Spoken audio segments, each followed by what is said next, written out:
Hello, Culture Matters podcast. I am so excited to introduce you to our guest. Before I do that, here's a quote just for this episode.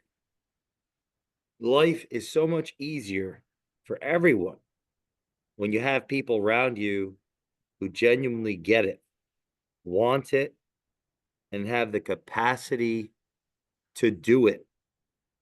Gino Wickman, our guest today, a great friend of the Culture Matters podcast, although the first appearance on our show, I had the great pleasure of meeting our guests out in the wild, in the field, through a mutual friend, somebody we love, we care about here at Culture Matters, the one and only Brian Hess. And I can tell you, their philosophies, like Epictetus, don't teach your philosophy, embody it. They're an embodier of their philosophy. They're a leader to not only their industry, waiting for it to catch up in many ways, but a friend to many, even guests that have been on the Culture Matters podcast. They're a teacher, they're a mentor, they're an advisor. They started a company, I think it's almost 10 years, if I understand correctly, um, that happens to be in the roofing sector, helping people with basic essential needs that if they don't have these things, they'll have hell to pay. But they're more than just a contractor. They're a coach and an advisor to many people, and they become a good friend of mine. And without further ado, I want to introduce you to the big fish himself, podcast host of the Big Fish Cares podcast, entrepreneur Benny Fisher. Man, thanks for coming back. Oh, thanks for coming back. That's funny. I feel like we've done this so many times, but no, we've done one show together, and with our buddy LB. Thanks for coming on the show. Did that ever get published, by the way? I don't think I ever saw that. I believe I just got nervous for a second. Like, did I hit record? Yeah, you hit record. We're good. Thank you for that amazing introduction. It's good to be here. It's been a long time coming, but we're getting it done now, so this is awesome. Um, I believe it is coming out. It's going to break waves. And I actually, in that spirit, do you remember the first podcast you were ever on as a guest? Oh, yeah. I was a guest on a podcast with Michael Gogan from Company Cam. And I believe it was in 2020 or 2021. I think it had to be 2020 because I started my show at the end of 2021. So it was after COVID. I'm pretty sure it was post COVID. It was called the Talk About It. Yeah, that was the first time I was ever a guest. I didn't even really know what podcast. I mean, I knew what podcasts were, but I never listened to podcasts before. I never was in my sphere. And then he was a vendor, tech company. And he asked, me because I was on their advisory board and I was a client and one of their early adopters. And he put me on a podcast. And that's when I fell in love with this thing called podcasts. And then Gary V, I joined the NFT world and got really close to Gary V. And after my brother got murdered in 2021, after I had just started implementing EOS by Gino Wickman, I'm going to name drop all the names in 30 seconds. I had this leadership team. I'm golfing on the golf course. It's a hot summer day in June of 2021. I got a call from my sister that my brother, 12 years younger than me, murdered in a drug deal right outside of his apartment building. And I thought I knew what I wanted to do for the rest of my life because I had just made that 10-year vision. I had my VTO. I was living my EOS life. And then that hit me like a ton of bricks. And then I'm in this NFT world at the same time. Literally, NFTs launched the month before, May. And I invested with Gary and I got some access to him. And when I told him what happened, he said, Fish, he's like, I know you got a big heart. I know you want to change the world. You really need to start a podcast. And so I just, when Gary Vee tells you to do something, you do it. When Gino Wickman tells you to do something, you do it. These are guys that, I look up to. These are guys that have been there, done that. And so, yeah. And that's why I started a podcast because I knew I had a story burning inside of me, but I wasn't really sure how to get it out. So I figured I'd practice on other humans first. Wow. And Yeah. so for like the first, I don't know, 20 episodes, it was practice, I call it. And then, And then I finally shared my story and really shared my story on a podcast and at the end of 2022. And here we are just at the Episode end of 20. 76. Well, that was on my own show. Yeah. But then I was also on a YouTuber in the roofing industry's podcast, Dmitry Lipinski. And I flew up to Minnesota. He had me on his podcast. He was launching a new show, and I was the first episode. And I just told my whole story, like it was like 2.5 hours. It was live streamed. All my peers in the roofing industry were listening to it. I told the whole story about my whole chaotic backstory. And that's really when I started to get the courage. And then I started speaking on stages in different, definitely in some roofing circles in the industry. But then I also, I've had the pleasure to be able to keynote other conferences and host other workshops and yeah, sharing your story, man, and helping other people share their story. It's a gift, so I love what you're doing here. That's a long-winded intro though. Well, well, for someone listening, this might be I'm apprehensive not to hearing you. share. Hello? Hello?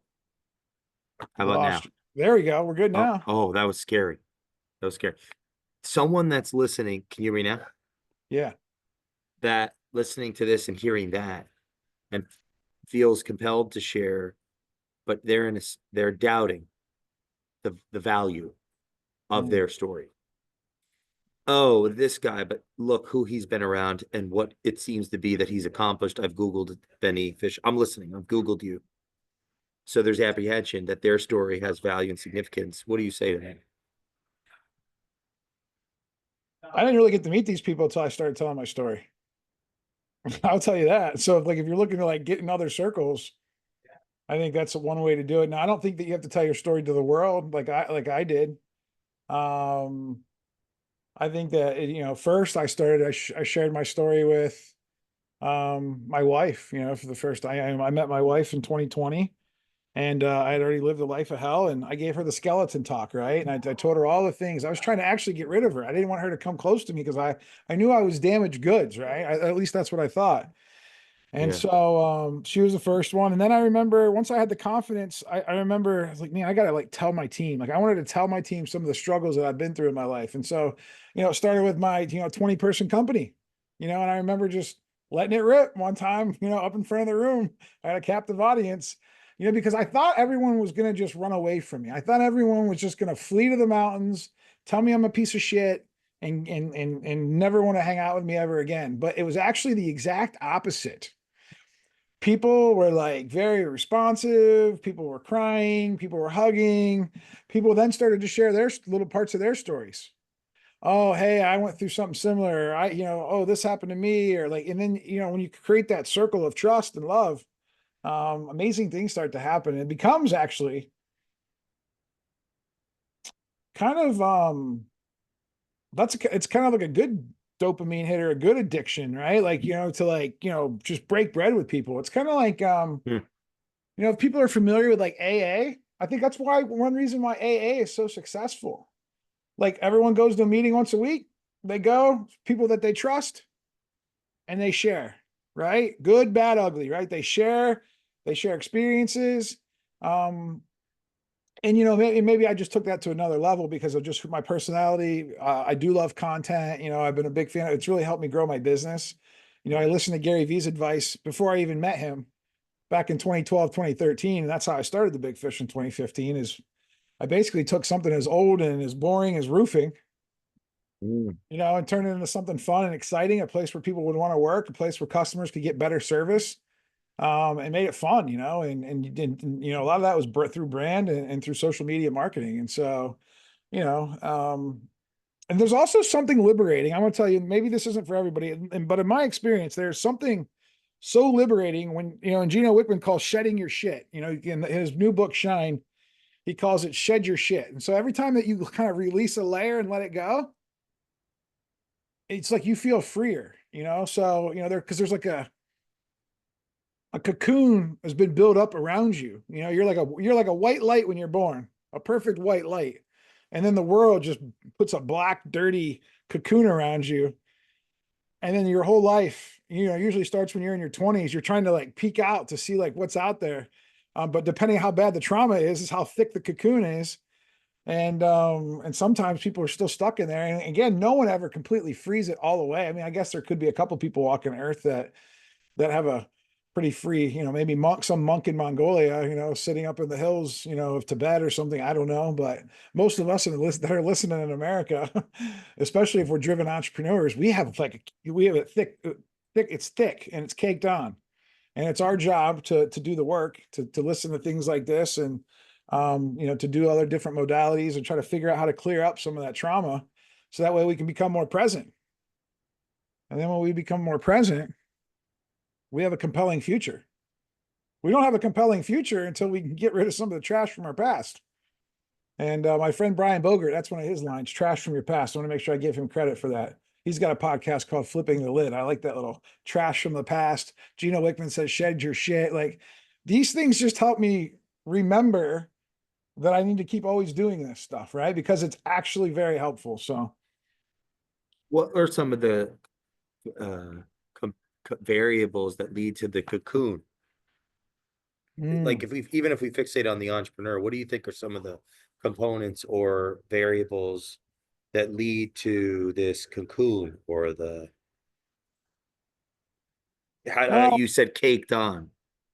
Are there yeah. certain So, elements of the climb that you've observed or they've observed with you that lead to this caking? yeah. So, I like to refer to things because I don't want anybody to think I'm that smart. Um, but I read this book called Shine. You mentioned Gino Wickman earlier. He just came out with it in April. It really talks about all of this stuff. And he made three discoveries in that book. The first one is I am driven. The second one's all decisions are made out of love or fear. And the third discovery is that you can be driven and have peace. But what you asked a question, and it kind of, let's just assume everybody that's listening to this podcast is a driven entrepreneur. I'm assuming that's your audience. I know the guys that you hang out with. I know the people that you're changing the world with, and it's usually the driven entrepreneur. And only about 10% of the world, 12% of the world is driven. And Dr. Doug Brackman, are you familiar with him, Jay? No, what is, yeah, Oh, please he's let's got cite a him. yeah, he's got a book called Driven that'll explain all of this, right? It explains like how we have like we're an elephant. We're working our elephant suit, but there's 12 monkeys in our head controlling the elephant. Where in most people's brains, there's only one or two monkeys up there jumping around. But in our brain, there's like 12 monkeys, and they're like, some are banging the cymbals, some are jumping up and down, some are giving you the middle finger, some are, you know what I mean? Like, it's just a bunch of things going on in our brain as a driven person. Most drivens, half the drivens are either, they're Navy SEALs, they're firefighters, they're police officers, they're Olympic athletes, they're stock market traders, stockbrokers, and other high performing people. But then about 4 or 5% of us are entrepreneurs. And so that's just the first part of the discovery, is that we are driven. And so the second Wait, one, is it 4 to 5% of the 12%? yeah, I think, yeah, Ballpark? yeah, I Just would trying. say, well, no, not 4% of the 12%. I think 3 to 4% of the population is probably a driven entrepreneur. Okay, understood. Yeah, I don't know. Listen, go to the book. I'm not that scientific. But anyway, back to your original question about this cocoon. It Yeah. comes out of this like discovery number two, decisions are made out of love or fear. And love based is where like it's like your true self. Fear based is like your ego. That's where like your heart and your head are always in conflict, right? And so our ego, it's trying to protect us. That's kind of like what keeps us, back the cavemen safe from from saber-tooth tigers and from, all the craziness in the world, right? And a lot of times if we had trauma, as a child, we've built up something in our brain. The book The Body Keeps the Score is a good one to talk about, trauma and build up and things like that. um, but it helps us. It does keep us safe. Our ego does protect us, and it does keep us safe, or at least in the world that we're living in, it keeps us safe. Um, but our but our ego, we also build our ego, and almost like locks us into our own prison. And so imagine a stream of light, like you are a stream of light. You have like this essence. And then as you're navigating the world as a young person, you're starting to build this like wall and cocoon around you to kind of keep you safe from all the bad things that are out there, the things that you think are bad. based on what the world's been feeding you, whether it's your parents, whether it's the kids at school, the teachers, you name it, TV, like whatever you're taking in, you're also then at the same time building this wall around you, which is like a prison. And so there's like 4 levels to this. And the first level is the true self level. This is like, I call it, your essence, like it's like God. It's like it's like the being, the soul, the spirit, the real you, your purely authentic self, which most people don't even know what that is because they've been walking around for the last 20, 30, 40 years having to be somebody for everybody else because they thought that that's what they had to do. And so they've just done it so often, like it's just like it's become them. But if they really did some deep work, I have a feeling that they would chip away at some things and change some things. And so, like, that's that power source that's like trapped inside of you, right? It wants to be free. And, you know, think about your ego also. I'm getting a little background noise. Do you hear that?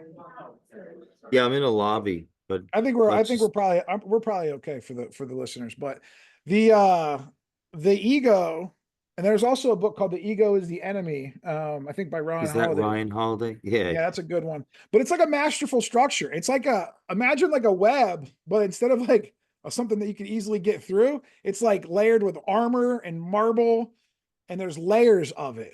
Okay, years of ego and walls, right? um Around a lot of us drivens, because us drivens, the driven personality, it's a blessing and a curse, right? We do all these great things, but then we can also leave a trail of bad things, right? That then just makes the cocoon even thicker. And so the second layer is the pure energy level layer. And so we're really just balls of energy. um and it's scientifically proven. I'm not a quantum person, but it's scientifically proven that we are all just a ball of energy. Some burn bright, some, and you know that, right? You can be in a room and you can tell the people who are burning bright, and you can tell the people who are like not burning bright at all, and they got blocked energy. You might hear people call it vibration. Some people vibrate high, some people vibrate low. In the book Letting Go by Dr. David Hawkins, have you read that one? that's a good one. Yeah, that's a good one. So he talks about this map of consciousness, and it's like a scale of like 0 to 100. um and so, that's where shame and guilt and fear and anger is like at the bottom, and then courage, acceptance, love, peace, enlightenment, joy, bliss, is at the top, right? And there's some other words in the middle, and if you Google it, you can find it. But everyone's vibrating at one of those levels, right? Everybody has an average. Some people go a little lower during some days, some people go a little higher, but then you always have I would assume that you'd always have like a median, like that you're kind of running around at. But as you go through life and as you become more aware, you can then start to remove that blocked energy. And so level 3 is the blocked energy level, right? This is where like something happened to you. You've had like trauma, right? Like, it could be trauma with a big T or trauma with a little t. And so big T trauma is like the easy stuff, right? Like you got raped as a kid, you got molested, your mom and dad left you high and dry, you got picked on at school, like some kid beat you up every day. Then there could be like little T's, like your mom didn't tell you that she loves you every single day, or maybe some girl at the bus stop told you that her hair, she didn't like your hair. um, we know people that have had big T trauma and little T trauma, because sometimes when we look at people and they're like, man, there's nothing that's ever bad that's happened to them. Well, look for the little T's along the way that sometimes they're not even actually aware of, because their life was so good, but everyone builds some type of blocked energy around them. It's just the way that the humans are made. Um, people call it different things, you know, I think Gino calls it a matzo ball or something like that, or because he's like Italian. So, but there's 1,000 different Hmm. ways to kind of where you can remove blocked energy, right? And so, if you read the book Untethered Soul by Michael Singer, have you heard of that one? That was a very popular book about 10 years ago. And through meditation, through therapy, through all kinds of different modalities. And they even talk about that in the book Shine. Lots of different modalities. Some people are into psychedelics right now. Some people are into EMDR. I mean, there's just a lot of different things. I don't know. There's 1,000 different ways to like start to remove blocked energy, right? And then what happens is it's kind of like you're a sculptor from back in the early days in the Renaissance, and you take a big block of marble and you're chipping away at it, right? And as you do the work, that chips away, right? And we remove, we start to remove some of those addictions, right? That we have been tied to, that we've been bonded to. And a lot of times the blocked energy could cause health issues, you know, as well. Dr. Joe Dispenza does a lot of work on that stuff. But then there's level 4, and this is the last level, and we'll move on. But that's the awareness level. This is kind of like where you can start to become aware of like thoughts and things that you're thinking about. Like, hey, am I going to make this decision? Because we're constantly making decisions. How many? I don't know how many decisions we make a day, but someone said thousands of decisions we make a day. And the entrepreneur out there is even making more, right? The driven is even making more. And so we need to become conscious, like whether we're making decisions out of love or fear. Eckhart Tolle says, with awareness comes transformation and freedom. And when you're aware of fear-based emotions, the thoughts, the decisions can really start to shift to like more love-based. If you can get now, I know I'm losing some people right now. They're like, oh, Bisher, that seems a little woo-woo. But this is what I'm starting to learn, man. And you can really have that awareness. Like once you have that awareness, because like once you listen to this, you're not going to be able to unhear it. I promise you. It's going to have a huge impact on your life. And you're going to either dismiss it and be like, oh, this is crazy. Or eventually something's going to happen to you and you're going to be like, you're going to remember this podcast and you're going to remember what I'm saying. And you're going to want to go read all those books that I just mentioned. And then you're going to want to start talking to people, whether it's a therapist and you're going to start to figure out that you have the power to start chipping away at your marble, at your suit of armor. Mm. And if you can do that, you know, small little pieces at a time, you know, just imagine just a little bit of conscious awareness and making better decisions out of love instead of fear. You'll have a 10% shift in your vibrational level and you'll shoot up that scale of consciousness. And then you will start to attract things that you just thought were impossible before. What relationship does this process have with telling the truth versus omission? So sins of omission and commission versus direct candor. I mean, I guess it's going to be different for everyone. I mean, everyone just on that scale, you know, there's a scale of, hey, I tell the truth 100% of the time and I lie my face off, you know, so from 0 to 100, right? Everyone's Do ranking you think themselves there's a right now. connection at all with the level one Well, is on yeah. and their degree of deceit? Well, obviously, there's no human on earth that really that lies because they want to. They lie because they feel like they have to keep them safe. Because it's a fear-based decision to lie is a fear-based decision because we're either trying to protect ourselves or protect somebody else. That's the only reason that we would say something untrue. There's no other reason to say something untrue. I mean, I don't think. And so as you do the work, you'll start to realize, but it takes practice. Right? Gary V wrote a book called 12 and a half. And it's all about the ingredients, the emotional intelligent ingredients to make business success. And you know, I forget all the ingredients that are in there. But his ingredient that he's been working on was candor, kind candor, being able to have a conversation, especially with a team member, an employee, and being able to say, hey man, like really love you as a person. You're really not getting the job done. Here's what I see is happening, and we need to really get this thing turned around. You know, can we get, you know, conversations like that most visionaries, most high functioning ADHD driven entrepreneurs, we struggle with that because we also know in our heart, we just wish somebody would like, we also know that people,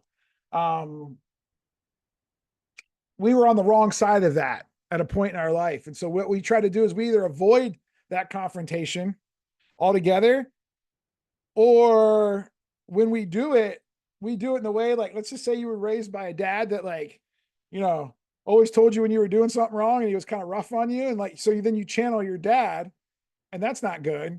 Or you just don't have the conversation. Both are not good, right? because you're not giving that person the productive and corrective feedback that they need to become a better human themselves. And so, as a society, we're either fighting or flighting all the time, all of us. And like, it's kind of what's, I think that's what's kind of like the demise of society.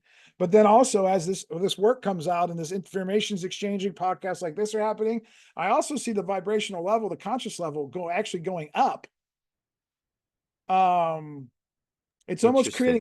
it's almost creating a polarity though of like you're either aware or you're not aware. And there's also different levels to awareness, but like I feel like you just see that, in society so much. But I think that's ultimately, you're either emotional intelligent or you're not, you know. And I think that emotional intelligence is a great place to start too, because it starts to help you with awareness. Because that was the path that I went on. I remember when and this was selfish, but I started my whole journey into education. I never read a book I think the last book I read was for the last 5 years was like, when I was 14, I used to read Stephen King novels when I was a kid. And, I never read any of the Well, other big what was books. your favorite? I always like Carrie and Cujo. What's Cujo about? Cujo's about the dog. Are you the dog? I don't know. We're not going there. That's a deep and I actually kind of almost forget like what the book was about, even though I just remember it was a really scary book about a dog. That was kind of like Were you wrapped. Carrie? Huh? You know what? Carrie to a degree, maybe, but not Carrie. Like I never did the things that Carrie did when she was pushed. But I can remember. I think Carrie felt like she was isolated and alone, and I think everyone can kind of relate with that at some point. I really think I'm like her spirit animal. Yeah, well, yeah, you could be, but you don't do the bad things though that she does to people. Only in my head. So anyway, I love this. So I do have a question about level yeah. 4. Hmm. What responsibilities come with this, if at all? I mean, there's the only responsibility it has is to yourself. If you're interested in getting to know who you really are inside, because I believe that we are all created and like in God's image, and we're all perfect human beings on day on day one of our on day one of the time that we were before there was a male and a female connection, and I don't know all the science behind it, but as soon as that yokes, I feel like that for that split second we were perfect in a way. And so, and then things happen along the way, right? And some people might, and again, we're not totally perfect because that half a chromosome or whatever, yeah, and all the generational trauma, yeah, people are going to be like, because I already can hear those people talking right now on the one side of the fence. They're going to be like, oh What are they no, saying? well, they're saying the world's been cursed since day one, which I get it, I do believe that too. All I'm saying is you're as perfect as you could be when you're the earlier on that you can go back, that's how perfect you are. The further back that you can trace life is when it was perfect, right? All the way back to when Adam was on earth and before Eve bit the apple, life was perfect. And so, because I'm also a strong Christian, and so I like to, I don't like to necessarily, I don't want people that aren't though to not hear this message. That's why I don't bring it up a lot. But regardless, like that's why everyone loves babies though. You ever see like how everyone loves a baby? Have you ever seen anybody say, "Oh, I don't like that baby"? No, everybody loves babies. There's a reason for it. Because babies are really perfect. And What then, about psychopaths? well, psychopaths are psychopaths because like there's a lot of trauma. They've just experienced a lot of trauma, and so they're just that's just if somebody says they don't love a baby, that means you just need to pray for them a little bit more and try to and hope that they get help or something like along the way. It's just a spectrum. So like everything to me is like on a spectrum of like yeah, like if you see a brand new little baby and you think that baby is not perfect and beautiful and like and you're like ooh and on over it, you probably have some trauma somewhere that you need to resolve, but you're probably not aware of it And so there's some people that can be self-aware and then like listen to something like this and then go on the journey. And then there's some people that need locked up in a prison and hope that the people in prison are gonna like, or the mental institution is gonna help them. But like again, they don't usually help them. They're not gonna help them with the real work. They're gonna give them, this is what the world does, Jay. The world just throws them prescriptions, and I don't just mean drugs, but things to deal with the symptoms. They're not getting to their true self, because if they did the work to get to their true self, and that's why I think a lot of people are for ketamine and psychedelics and mushrooms, because I do believe that in extreme cases, that if you have someone like that and you can get them into the right frame of mind. See, sometimes it's hard though when they supposedly it's hard when they don't have anything good that they can see at all to focus on. And Mm. again, I'm not a doctor or scientist, but I do know though that um, if you take something like that, some type of plant medicine or some type of chemical that can just basically like just get rid of the ego. All that stuff does, it just eliminates the ego. So then you can start to do the good work. It starts to see, you start to see your true self. You start to see your beautiful, loving human self in a way that you've never seen it before. And then it gives you something to start to work from, right? Because there's some people that have just never seen it. The voice in their head's really dark, like you What, if mentioned. at all, could be our benefits of shame? What could be the benefits of shame? Um, And I'm Probably just, asking you specifically because you're always one thing I've always liked or gotten value from relating to like interacting with you is you're never afraid to look at both sides, or it's well, I mean, I almost think the natural benefits of shame is to. so that you can realize, you can first of all, you can realize that shame exists, right? You can see, that it's a painful negative emotion. Um, it can then start you on your journey. Like here, so that's a lot easier to see it in somebody else, right? So like if you use a story about somebody else's story, and then, like for instance, here, somebody murders somebody, but you didn't murder somebody and you're not the one that got killed. And then you see that murderer like literally repent and feel, and literally just come clean, right? They just come completely clean, right? Now they still got to go to jail for 40 years. And let's just pretend that we could interview them every day or every week or every month. And they were just remorseful and they were sorry and they were so embarrassed. And they're like, yeah, I'm not worthy anymore. But like you can literally fall in love with that sinner because inside that you've done imperfect things in your life. And we all have, right? It doesn't really matter what the sin is or what the thing is, right? So we all have shame. It doesn't matter if it's murder, or it doesn't matter if we just flipped the guy off that ran the red light. You know what I mean? Because what if somebody's running through that red light and we flip him off? But then what if we really realize to find out that he's got his pregnant wife in the car and they're trying to get to the hospital because she's going into labor? You then, as the guy flipping them off, would actually have shame and be like, wow, like, why was I like, why was I raging? Why was I like that? Right. And so shame could just lead to more awareness, right? It can encourage personal growth. I believe that, when appropriately expressed and resolved, kind of like the conversations that we're having, it could really lead to stronger reconciliation, stronger bonds, especially between a friend or a loved one. Like if it's you and your wife, you do something that's maybe not appropriate. Maybe if it's you and a friend and there's something that happens, because there's going to be stuff that happens to all of us. I think that shame can actually be a thing that we can kind of rally around and we can use it for good. Hmm. um and I think shame can build resilience. I mean, I know for me in my life, like it just made me super resilient, Wow. of wanting to keep coming back, right? Processing, just like get knocked down and getting back up again, right? And then not sitting in the shame, right? Because there's some people that actually just sit in the shame all the time. But luckily for me, I'm driven. And so because I was blessed with the driven gene, it's also a curse sometimes, but like because I was blessed with that, it allows me to just to keep on going, like the Energizer Bunny. Like, and it's almost like the people will probably look at me and they're like, Does Benny know he just did something really bad? Like, why doesn't he why doesn't he just sulk about it for the rest of his life? Because there's a lot of people that would. They would just sit in their pity and their sorrow.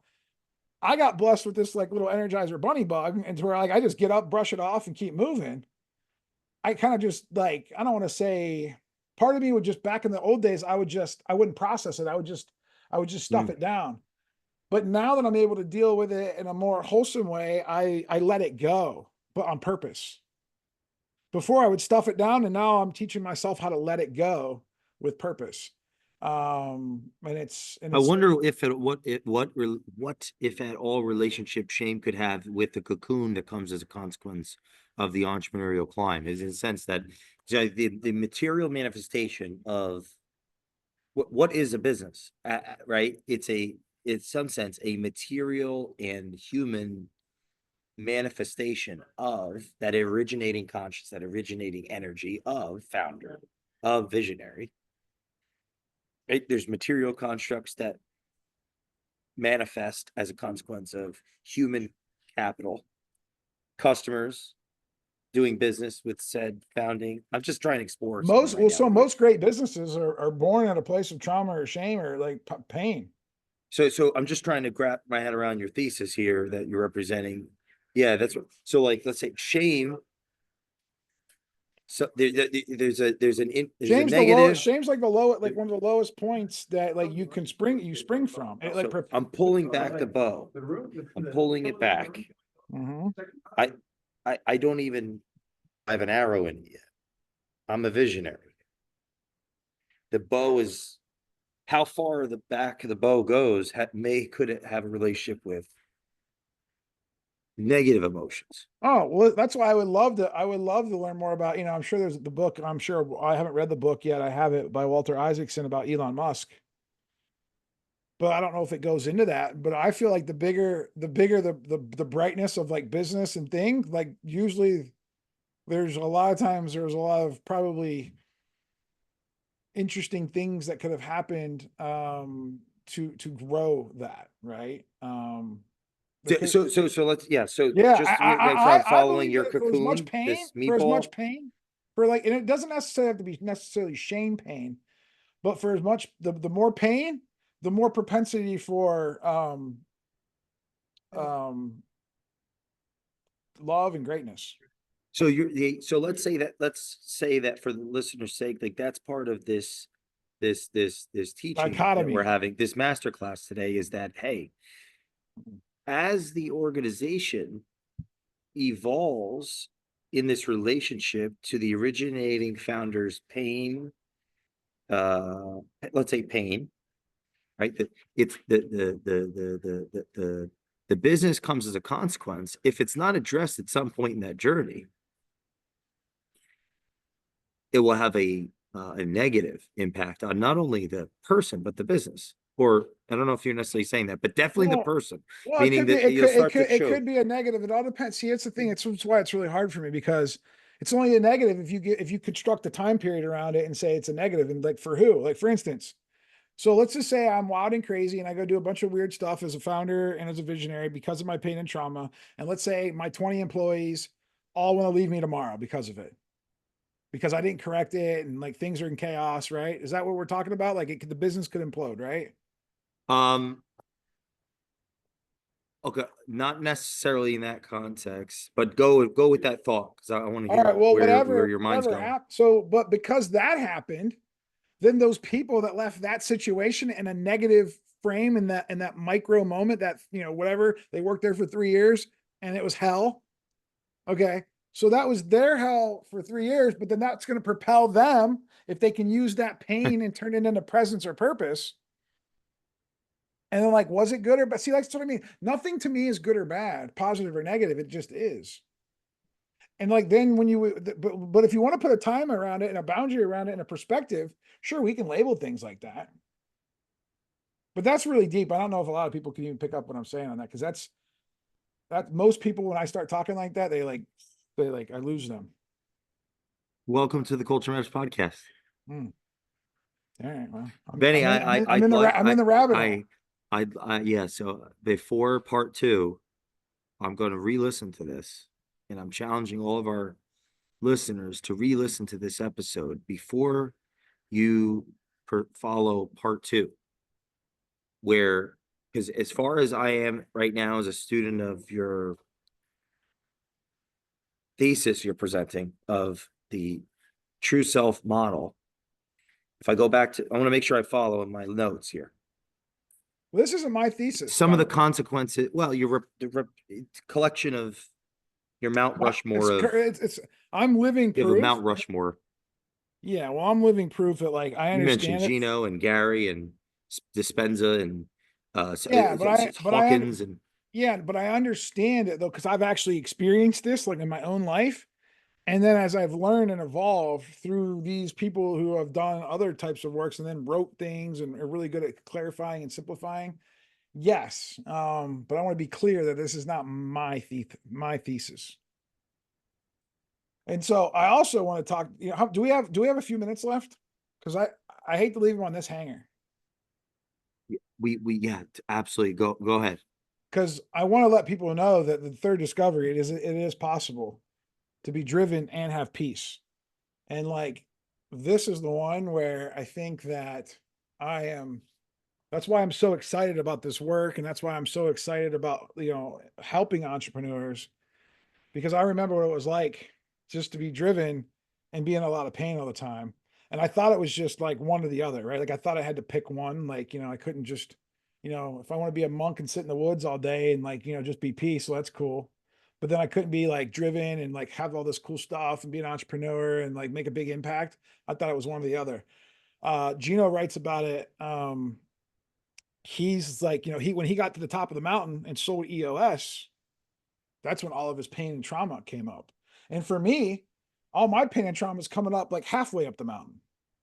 His waited all the way till he rang the bell and was still and like didn't have anything to do. And all of his trauma came up. Mine came up when I'm like halfway up the mountain. He is hoping that this message will get to people before they even start climbing up the mountain. And by the way, there is no mountain, it's all just a journey.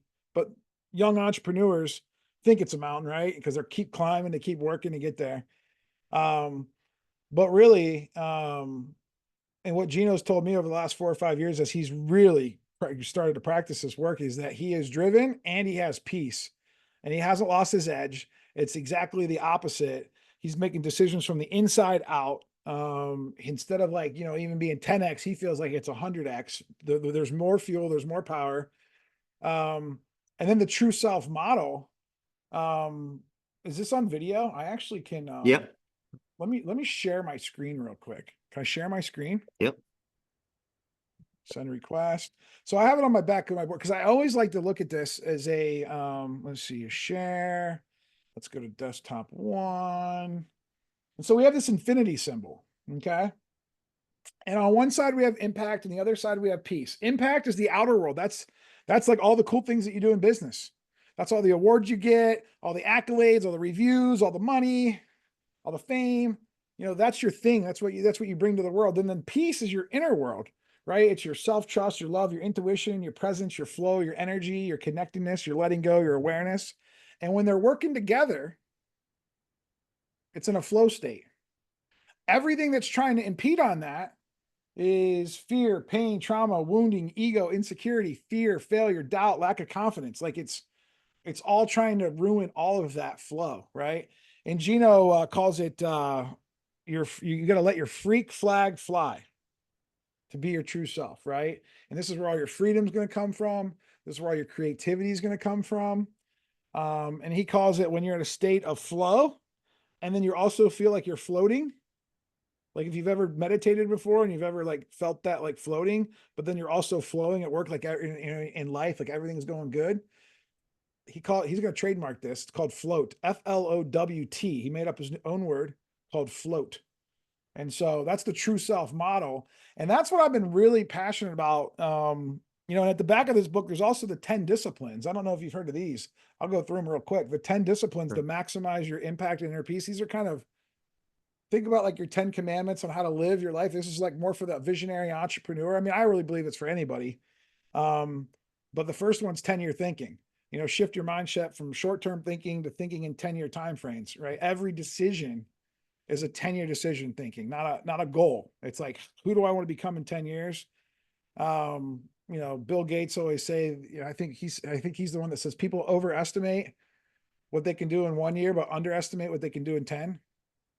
I think Les Brown calls it the good decade. Some people, I think like Jeff Bezos thinks in 25 year and 100 year. And so, 10-year thinking is one. Discipline number two is take time off. I think most of us entrepreneurs don't take enough time off. And even when we do, we're also still thinking about work and we're still preoccupied with work. And so Gino says, we should take around at least 130 days off a year and don't think about work the entire day, because when we do that and we know we know our container, we'll actually be more productive. We'll be more efficient, like when we're actually working, and we won't lose all the other things that are important to us, like our family, our passions, our hobbies, other purposes. And then number three is a big one that a lot of people are struggling with. And I'm sure, we're all on this journey to know thyself, and this is like to be your true 100% self all of the time. This is like being authentic, right? Be yourself. You have to know thyself, right? And you got to let that freak flag fly. And then we kind of talked about it earlier. The way to do that, though, is you got to go through those 4 levels to kind of unblock yourself, right? Because, we don't want to be, and I don't know if I can say this. You mentioned this to me before we started recording. You're like, oh, I like this episode. I can just be myself. And I wanted to dive deeper into that, because I'm thinking like, all right, because I know what that's like, because you're like one person to like someone else, then you have to be another person to another group of people. And then when you go to Thanksgiving dinner and you're around your mom and dad, you're a different person. And it's like, we've had all these characters that we're playing. Well, that shit gets really hard to keep up with. And so why not? Wouldn't it just be lovely just to be your true self all the time? Number 4 is be still. This is another one that a lot of entrepreneurs have trouble with. Gino recommends sitting in silence for 30 minutes every day, but don't have to start there. Start with 2 minutes, start with 10 minutes. Meditate, pray, contemplate, journal. Number 5, I talked about a little bit earlier, but when you decided like how much you're going to work, you got to really decide how many hours a week you're going to work and how many weeks you're going to work. Right. And just figure that out, like what that mix is. So some guys want to work 60 hours a week and work 50 weeks a year. Sure. Some people want to take more vacation, but like figure out what that is. So then that way you know how to say no, right? Because discipline number 6 is say no often, right? This is saying no to everything that doesn't fit into the first 5 disciplines. I think Warren Buffett, you're a big fan of Warren Buffett, right? Tell me what Warren Buffett says, Jay. First rule of money is don't lose money. Second rule is refer to rule 1.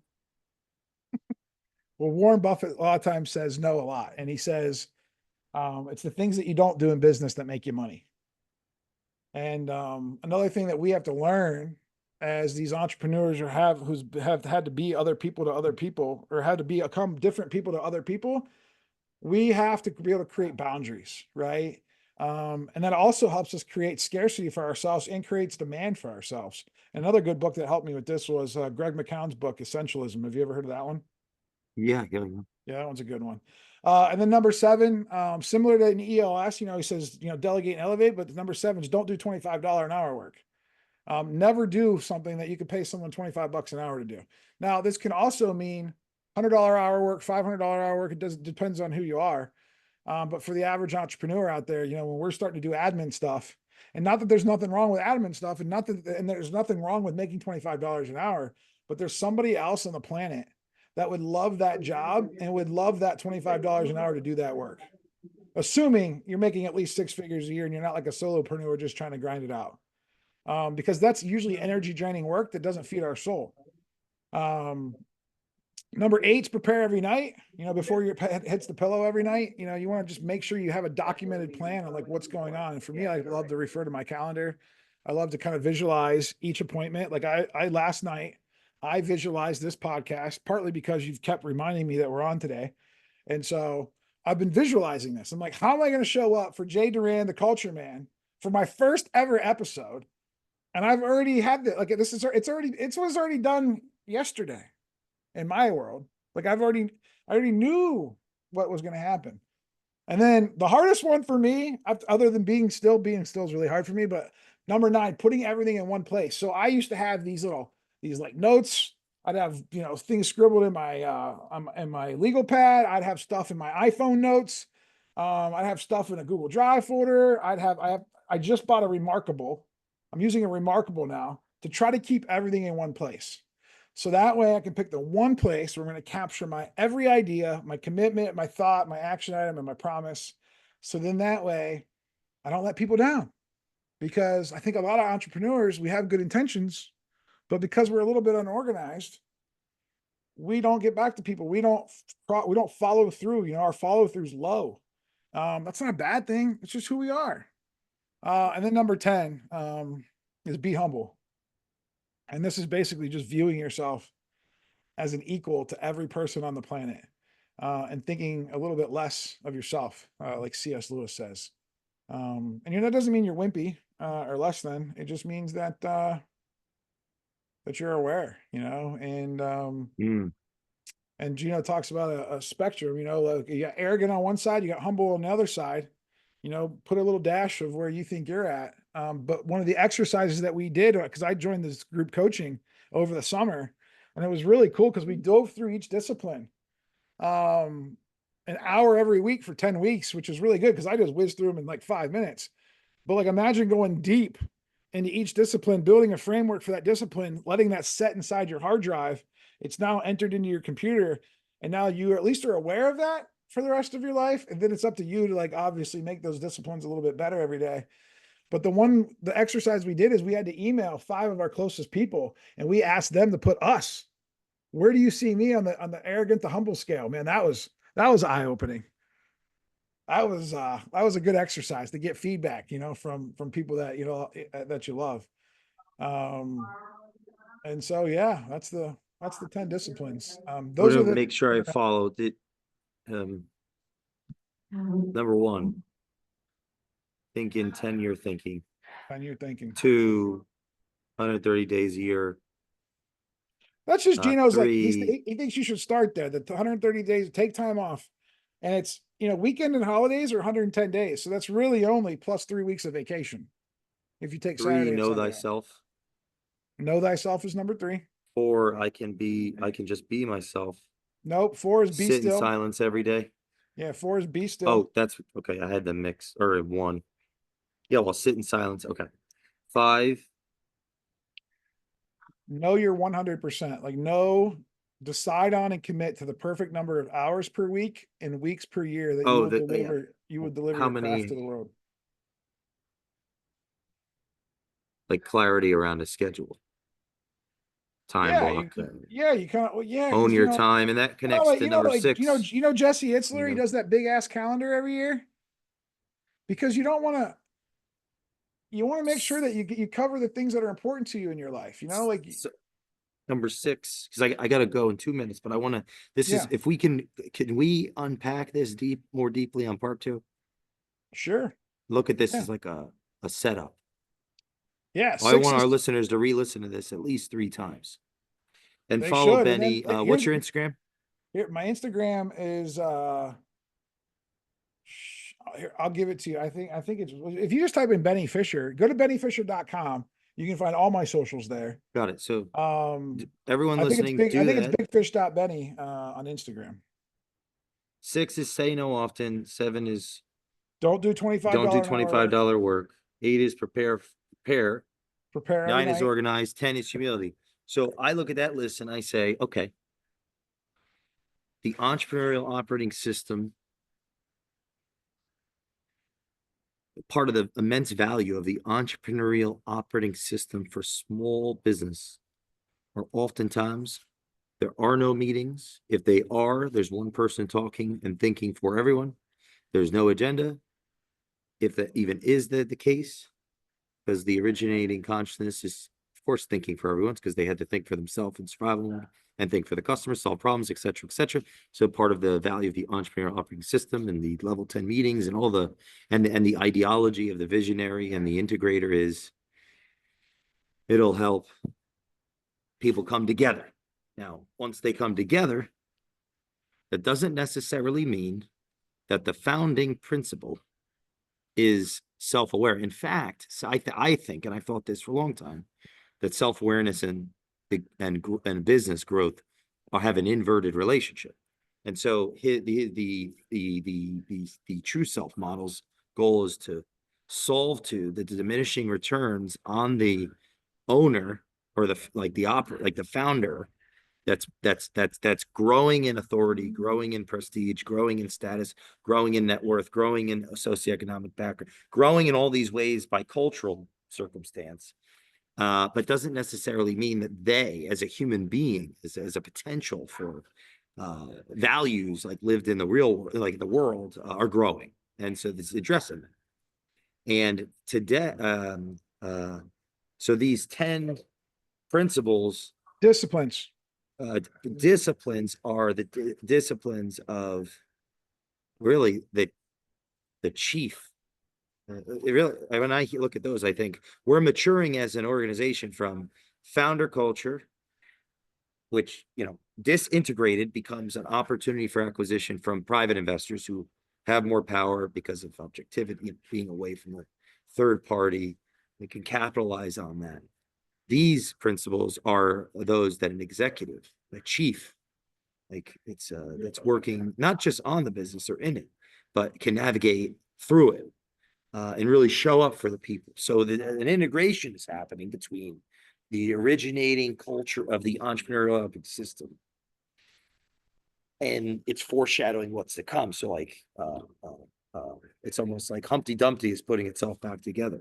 And Well, these principles, yes, you got me saying principles, these disciplines, these 10 disciplines, really what's going to help you maximize your energy, create more impact, and have inner peace. well, if a founder follows them, they may actually keep their business if they want, Well, if that's it, because he's if that's teaching it, people how to become executives.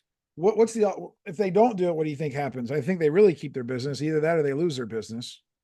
Well, if they don't do it, they can still build their business, but they'll probably destroy their second generation. Unless there's intervention at some point, which most will never get to because most will be Right. weeded out by the marketplace, yada, yada, yada. Yeah, If yeah, they yeah, yeah. don't do it, they also might just become, disengaged. Rule number 4 and beyond order. Notice that opportunity lurks where responsibility has been abdicated. They could easily become irresponsible, disengaged, and then some investor comes and swallows up their company, which is what's happened at scale in that ecosystem, obviously as a natural consequence of the founder itself selling. But now what I look at it is like the leader, Gino, is coming back on his white horse to his 250,000 apostles and saying, here are the disciplines. Let's get our, I'm just excited about this whole thing. So if we can Yeah, unpack this on part 2, I want to just tell yeah. the audience to follow Benny, get involved in these disciplines, listen to this at least 3 times, or it's not going to make a lot of sense. Take time. If you listen to Culture Matters podcast and you listen to the CEO manual episodes, this this beautifully falls into, Benny, coincidental. It's just a beautiful silhouette that you're It's called synergy. a mosaic that we've been painting here, that I've Yeah. been talking to myself about for months. And so Well, that's I'm cool. And excited for part yeah, 2. here's a gift that we can give to all your people. Depending on how we're going to space these episodes out. If you go to the10disciplines.com, you can either spell it out or put the number in. There's an assessment on there that will ask you like 20 questions, and you'll be able to kind of see where you're at on the true self assessment, to kind of see if you're like living like at your true self, or if you may have some little areas that you want some help in. And so I think that would be a great place to start. I told Gino a couple weeks ago that I'm really passionate about this. I really love like what he's built. The book Rocket Fuel changed my life, and I said I want to help you with this. And so I'm just excited about it right now because it's helped me over the last 3 or 4 years. I've known I about these think disciplines for a while, so you're a great testimony, a great teacher. I'm so happy that we're doing these episodes. And if you're listening to this, go fill out that um, test, this ultimately that an analysis. assessment. It's not a test. You can't get any wrong answers.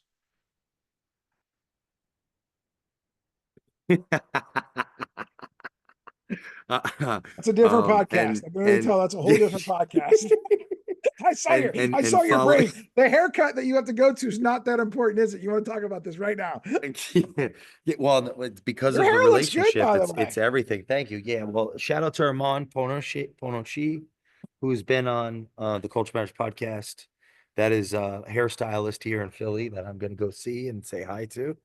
And Benny, you're a rock star.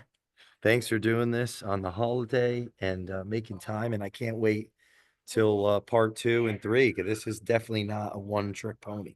Please, Sounds good. everyone, follow Benny and listen to the Big Fish Cares podcast. And we will see you next time on the Culture Matters podcast.